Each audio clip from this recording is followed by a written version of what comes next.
والا کہتے ہیں، جگہ جگہ پہ شکوے شکایت کرتے ہیں، الزام لگاتے ہیں، حالانکہ وہ الزام صحیح معنوں میں الزام نہیں ہوتا ہے، لیکن ایک حسد چڑ ہو جاتی ہے انسان کے دل میں۔ علماء سے بغض رکھنا اس بات کی دلیل ہے کہ آپ کو دین سے بغض ہے، آپ کو دین سے اور اسلام سے دشمنی ہے۔ اگر آپ کے دل میں کسی بھی علماء سے دشمنی ہے تو اس چیز کو آج ختم کر دو۔ میں یہ نہیں کہتا کہ آپ مجھ سے محبت کرو، لیکن قرآن و حدیث کا مطالعہ کرنے سے یہی پتہ چلتا ہے کہ علماء سے محبت دین سے محبت کی علامت ہے، علماء سے دشمنی دین سے دشمنی کی علامت ہے۔ اس لیے کہ اللہ کے نبی نے صحیح حدیث میں فرمایا، ان العلماء ورثۃ الانبیاء، علماء انبیاء کے وارث ہیں، وان الانبیاء لم يورثوا دینارا ولا درہما، اور انبیاء دینار اور درہم کے وارث نہیں بناتے ہیں۔ وانما ورثوا العلم فمن اخذ اخذ بحظ وافر، علماء تو علم کے وارث بناتے ہیں۔ پتہ چلا یہ علماء جو آپ کو دکھ رہے ہیں یہ انبیاء کے وارث ہیں، انبیاء کا کام لے کر چلنے والے ہیں، لیکن ان علماء کی ناقدری یہ اس بات کی دلیل ہے کہ آپ نبی کے ایک وارث کی ناقدری کر رہے ہیں، آپ اس پر الزام لگا رہے ہیں، گویا کہ نبی کے ایک وارث پر الزام لگا رہے ہیں، آپ نبی کے اوپر الزام لگا رہے ہیں، آپ امام کے اوپر ہاں اگر کوئی ایسی بات ہے جو حقیقت میں غلط ہے، آپ نے دیکھا ہے، آپ کے پاس گواہ ہے، آپ اس چیز کو ثابت کرو، مانتے ہیں، لیکن ایک غلطی نہیں ہے، اس غلطی کو بھی لوگوں کے سامنے بیان کرنا یہ اس بات کی دلیل ہے کہ آپ دوسرے لوگوں کو بھی علماء سے دور کر رہے ہو۔ دوسرے لوگوں کا جو بھروسہ اور جو عقیدہ علماء پر بیٹھا ہوا ہے، اور یہی عقیدے کی بنیاد پر کبھی کبھی مسئلے مسائل پوچھ بھی لیتے ہیں، آپ یہ سب الزامات لگا کر کے لوگوں کو علماء سے آپ دور کر رہے ہو۔ آپ کو میں بخاری شریف کی ایک حدیث پڑھ کر ایک واقعہ میں بتاتا ہوں کہ ایسے الزام لگانے والے ہر زمانے میں رہے ہیں اماموں اور مؤذن کے اوپر۔ حضرت سعد بن وقاص رضی اللہ تعالی عنہ اللہ کے نبی صلی اللہ علیہ وسلم کے سب سے چہیتی صحابی ہے، بہت بڑا مقام و مرتبہ ہے، ہم اور آپ بار بار ان کا نام سنتے ہیں، سعد بن ابی وقاص رضی اللہ عنہ، بہت فضیلت ہے ان کی۔ حضرت عمر رضی اللہ تعالیٰ عنہ کا دور خلافت ہے، کوفہ کا گورنر ان کو بنایا گیا، اور اس زمانے میں ایسا ہوتا تھا کہ جو گورنر ہوتا تھا وہی امام بھی ہوتا تھا، جو ملک کا خلیفہ ہوتا تھا وہی امام بھی ہوتا تھا۔ چنانچہ سعد رضی اللہ تعالیٰ عنہ کوفہ کی جامع مسجد میں امامت کرتے تھے۔ کچھ لوگوں نے عمر رضی اللہ تعالیٰ عنہ کو شکایت کی کہ یہ صحیح سے نماز نہیں پڑھاتے ہیں۔ کیا شکایت کی؟ کس کی شکایت ہو رہی ہے؟ صحابی رسول کی، جو پوری زندگی اللہ کے نبی کے سامنے گزاری ہوں اور ایک ایک چیز انہوں نے نبی سے دیکھ کر سیکھے ہوں۔ ہم اور آپ تو سن کر سیکھے نا، صحابہ تو ایک پوری نماز دیکھ کر سیکھے اللہ کے نبی کو۔ صف اول میں نماز پڑھنے والے صحابی سعد بن وقاص، ان کی شکایت ہو رہی ہے عمر رضی اللہ تعالیٰ عنہ کے پاس کہ وہ صحیح سے نماز نہیں پڑھاتے۔ یہ حدیث بخاری میں۔ حضرت عمر رضی اللہ تعالیٰ عنہ کیونکہ دین کے معاملے میں بہت سخت تھے، فوراً ان کو اس عہدے سے نکال دیے اور ان کی جگہ پر عمار ابن یاسر رضی اللہ تعالیٰ عنہ کو کوفے کا گورنر بنا دیے اور اس جامع مسجد کا امام بنا دیے، اور ان کو بلا لیے اپنے پاس مدینہ کہ بھائی تم ادھر آؤ، تمہاری شکایت آئی ہے۔ سوال ہوا کہ آپ صحیح سے نماز کیوں نہیں پڑھاتے، لوگوں کی یہ شکایت ہے۔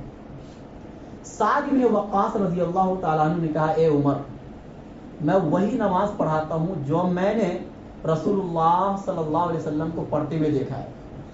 آگے اس کی تفصیل بھی بیان کی ایک نماز کے بارے میں کہ عشاء کی نماز میں 4 رکعت پڑھاتا ہوں، پہلی 2 رکعت میں لمبی کرتا ہوں، اس لیے کہ ہمارے پیغمبر بھی پہلی 2 رکعت لمبی کرتے تھے عشاء کی، اور آخر کی 2 رکعت سورہ فاتحہ پڑھ کے رکوع کرتا ہوں۔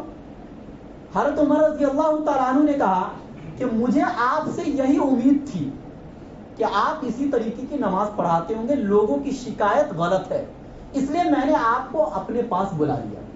اب پہلے میں نے آپ سے پوچھا کہ آپ نماز کیسی پڑھاتے ہیں، اس کے بعد پھر بھی عمر رضی اللہ تعالیٰ عنہ کو تسلی نہیں ہوئی، اطمینان قلب کے لیے چند لوگوں کو حضرت سعد بن وقاص کے ساتھ کوفہ بھیجے کہ بھائی ایک مسجد نہیں، چونکہ گورنر بھی تھی نا، تو ہر مسجد والوں سے پوچھو کہ انہوں نے آپ کے ساتھ کیسا برتاؤ کیا، کیا آپ کو بھی کوئی شکایت ہے ان کے بارے میں؟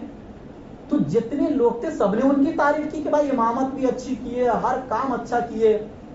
ایک آدمی تھا جس کا نام میں بھول رہا ہوں، بنی عبس قبیلے کا ایک آدمی تھا، اس نے یہ کہا کہ ان میں 3 خرابی پائی جاتی ہے۔ سعد بن وقاص میں ایک صحابی پر الزام، 3 خرابی کیا ہے؟ نمبر 1، یہ دوسروں کو جہاد میں بھیج دیتے ہیں، خود لڑنے کے لیے آگے نہیں بڑھتے ہیں۔ نمبر 2، مال غنیمت جو آتا ہے اس میں تقسیم کرنے میں برابری نہیں کرتے ہیں۔ اور نمبر 3، لوگوں کے درمیان کبھی کوئی فیصلہ کرنا ہوتا ہے تو انصاف سے فیصلہ نہیں کرتے ہیں۔ یہ 3 بڑے بڑے الزام لگائے۔ حضرت سعد بن وقاص رضی اللہ تعالیٰ عنہ کو غصہ آیا۔ دیکھو جب الزام لگے تو ایسے موقع پر خاموش نہیں رہنا چاہیے، یہ چیز قرآن سے ثابت ہے۔ حضرت یوسف علیہ السلام پر جب زلیخا نے الزام لگایا تو اگر یوسف علیہ السلام یہ سوچتے کہ ارے میں بعد میں پیغمبر بننے والا ہوں، میں پیغمبر کا بیٹا ہوں، ایک نبی کا بیٹا ہوں، اللہ تو میرے الزام کو دور کر ہی دیں گے کسی نہ کسی طریقے سے، اور خاموش رہ جاتے تو لوگ یہی سمجھتے کہ صحیح معنوں میں نعوذ باللہ زناکار ہیں۔ لیکن یوسف علیہ السلام فوراً بول اٹھے کہ اس میں میری کوئی غلطی نہیں ہے، اس کام کے لیے اس عورت نے مجھے بلایا ہے، میں نے نہیں بلایا ہے۔ تو پتہ یہ چلا کہ اگر آپ کے اوپر کوئی ایسا الزام لگ رہا ہے جس سے بدظنی پھیل سکتی ہے تو ایسے موقع پر آپ اس الزام کو دور کر دو۔ چنانچہ اسی طریقے سے سعد بن وقاص رضی اللہ تعالیٰ عنہ نے اس شخص سے یہ کہا کہ اگر سعد بن وقاص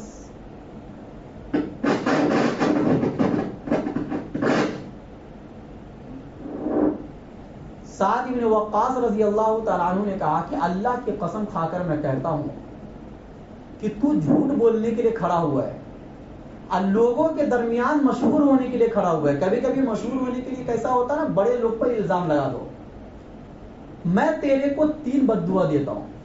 سعد بن وقاص صحابی رسول امام، انہوں نے 3 بد دعا دی۔ پہلی بد دعا، اللہ تیری عمر لمبی کرے، آگے سنتے جاؤ۔ دوسری بد دعا کہ اللہ تعالیٰ تجھ کو بہت فقیر بنا دے، محتاج بنا دے۔ اور تیسری بد دعا، تو فتنے میں مبتلا ہو جا۔ چنانچہ لوگوں نے ان کی زندگی کو دیکھا کہ بعد میں ان کی عمر لمبی ہوئی اس آدمی کی، لیکن کیسی لمبی ہوئی؟ محتاجگی والی زندگی، پیسوں کی محتاجگی۔ اور نمبر 3، فتنے میں ایسا مبتلا ہوا کہ حدیث کے الفاظ ہیں کہ اس آدمی کے اوپر کی آنکھ کی جو بھویں تھی وہ آنکھ پر آ گئی تھی، ایسے آنکھ سے اٹھا کر دیکھتا تھا۔ کبھی اگر کسی کو دیکھنا ہوتا تھا نا، جیسے بوڑھے لوگ ہوتے ہیں، ایسے اٹھا کر دیکھتا تھا، اور اس کے بعد بھی لڑکیوں کے ساتھ چھیڑخانی کرتا تھا۔ یہ فتنے میں مبتلا ایک مسلمان شخص جب ایک امام کے اوپر، ایک صحابی کے اوپر اس نے الزام لگایا اور اس نے بد دعا دی صحابی رسول سعد بن وقاص رضی اللہ تعالیٰ عنہ نے، تو وہ کہتا تھا کہ مجھے سعد بن وقاص کی بد دعا لگ گئی ہے۔ تو پتہ یہ چلا کہ کسی بڑے کے اوپر، خاص طور سے علماء اور امام اور مؤذن کے اوپر الزام لگانے سے پہلے 100 مرتبہ سوچ لیا کرو، کیونکہ انہی امام سے آپ کبھی دعا کرنے کے لیے بھی بولتے ہو۔ یہی وہ امام ہے، جب آپ کے یہاں بچے پیدا ہوتے تو بھی اسی امام کی ضرورت، اور جب آپ کے یہاں کسی کا انتقال ہوتا ہے تو بھی اسی امام کی ضرورت۔ تو جب دنیا کے ہر لائن میں آپ کو اس امام کی ضرورت پڑ رہی ہے، ہر گوشے میں آپ کو ان کی ضرورت پڑ رہی ہے، تو ان کے اوپر جو آپ الزام لگا رہے ہیں، ایسا تو نہیں کوئی سنی سنائی باتیں آپ بھی نقل کر رہے ہیں، یا اس کے پیچھے بھی کوئی حقیقت ہے؟ اگر حقیقت نہیں ہے تو ایسی چیزوں سے انسان کو باز آنا چاہیے۔ یہ ناقدری ہے علم کی، یہ ناقدری ہے انبیاء کے وارثین کی، اور یہ ناقدری ہے قرآن اور حدیث کی۔ ان کے پیچھے آپ نماز بھی پڑھو، ان پر توہین بھی لگاؤ، ان پر الزام بھی لگاؤ، آپ کی نماز بھی ہوتی ہے نہیں ہوتی ہے؟ آپ پہلے اس چیز کی فکر کرو، کیونکہ جس کو آپ نے امام بنا دیا، گویا کہ آپ ہر لائن میں اس کے پیچھے چلنے والے ہو گئے، صرف دین کے لائن میں نہیں، دنیا کے لائن میں بھی وہ آپ کے بڑے ہیں۔ یہی وجہ ہے کہ آج ہم اور آپ ذلیل صرف اس بنیاد پر ہو رہے ہیں کہ ہم نے امام اور علماء کو صرف دین کا ٹھیکیدار سمجھا ہے، دنیا کا ٹھیکیدار نہیں سمجھا۔ ہم دنیا کا کوئی بھی کام کرتے ہیں ان سے مشورہ نہیں لیتے ہیں، ہم اپنے آپ سے مشورہ لے کر کرتے ہیں۔ یہی وجہ ہے کہ آپ کو نقصان اٹھانا پڑتا ہے۔ لیکن بہت سے وہ لوگ جس زمانے میں لوگ علماء سے مشورہ لیا کرتے تھے، اللہ نے اس قوم کو حکومت دی تھی، لیکن جب علماء سے لوگ کٹ گئے اللہ نے اس قوم کو ذلیل کیا، کیونکہ ترقی کی جو راستے اللہ نے قرآن میں، نبی نے جو حدیث میں بتائے ہیں، وہ راستے آپ کو انہی علماء کے واسطے سے ملیں گے۔ آپ براہ راست قرآن حدیث تو نہیں پڑھ سکتے نا، آپ براہ راست قرآن کا ترجمہ تو نہیں پڑھ سکتے۔